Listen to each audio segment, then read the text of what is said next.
नमस्कार बच्चों, मेरा नाम शालिनी है और आज के इस वीडियो में हम वस्त्र विज्ञान एवं परिधान विषय के सबसे बेसिक टॉपिक टेक्सटाइल फाइबर के बारे में चर्चा करेंगे। टेक्सटाइल फाइबर को हम हिंदी में कहते हैं वस्त्रों में इस्तेमाल होने वाले रेशे।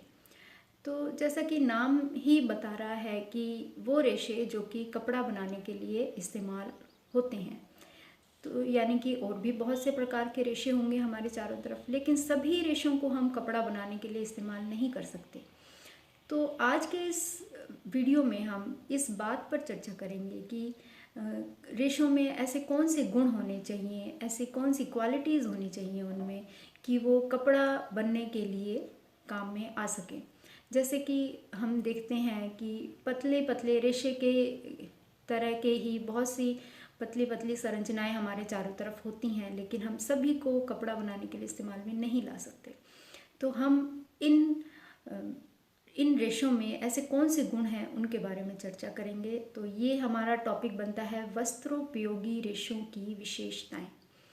तो सबसे पहले हम रेशों में विशेषताओं के बारे में जब हम चर्चा करते हैं तो सबसे पहले जो आता है पॉइंट वो है मजबूती।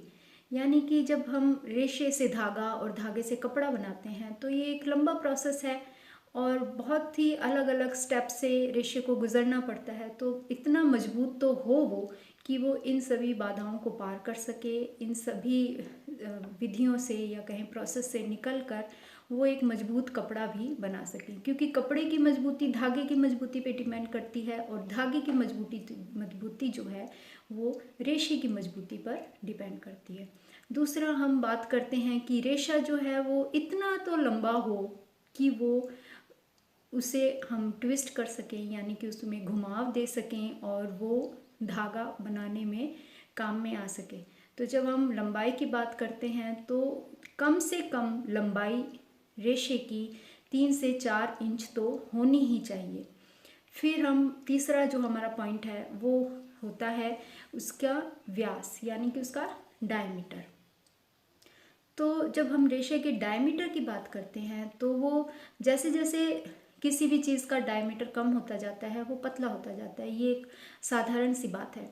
तो जब हम रेशे के डायमीटर की बात करेंगे तो रेशा जितना पतला होगा उतना ही फाइन क्वालिटी का कपड़ा बनेगा। इसलिए रेशे की मजबूती, उसकी लंबाई और उसका पतलापन, ये तीनों ही बहुत ज़रूरी हैं। अच्छा, चौथा पॉइंट जब हम बात करते हैं कपड़े की तो हम कपड़ा ऐसा पहनना पसंद करेंगे जो कि हमारे शरीर को कंफर्ट दे। और कंफर्ट कब मिलेगा तो वो सभी कंफर्ट मिलने के पॉइंट भी इसमें वस्त्रोपयोगी रेशों के गुणों को भी प्रभावित करेंगे। जैसे कि हम चौथे पॉइंट पर हैं। चौथा पॉइंट है इसका लचीलापन। रेशा लचीला होना चाहिए, क्योंकि अगर रेशा लचीला होगा तो कपड़ा भी लचीला होगा और वो हमारी बॉडी के कर्व्स पर इजीली फिट होगा। तो यानी कि लचीलापन भी अपने आप में एक महत्वपूर्ण बिंदु है। पांचवें बिंदु पर जब हम आते हैं तब हम कहेंगे नमी अवशोषक होना चाहिए वो, यानी कि ऐसा कपड़ा बने जो कि हमारे बॉडी के पसीने को सोखे, ताकि हमारी स्किन जो है वो ब्रीथ कर सके। पसीना सोखेगा तभी हमारे लिए वो कपड़ा कंफर्टेबल होगा।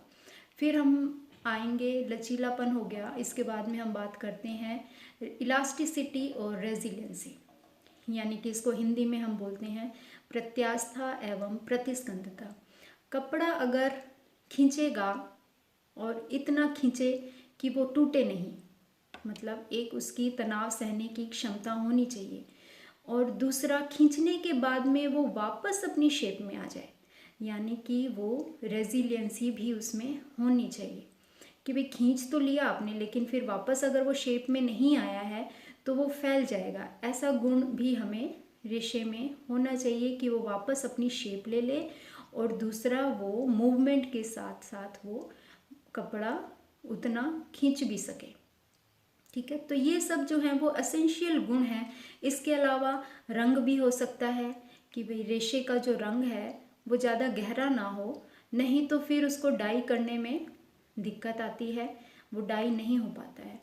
इसीलिए लाइट कलर होना चाहिए उसका, और दूसरा वो एंटी बैक्टीरियल होना चाहिए। इस तरह के गुण जो हैं वो रेशे में पाए जाने चाहिए, तभी हम उनसे वस्त्र बना सकते हैं। तो ये हुई मोटे मोटे तौर पर वस्त्र उपयोगी रेशों में पाए जाने वाले गुणों के ऊपर बात। अब नेक्स्ट वीडियो में हम वस्त्र में काम आने वाले जो रेशे हैं उनके प्राप्ति स्रोत पढ़ेंगे और साथ ही उसका वर्गीकरण पढ़ेंगे।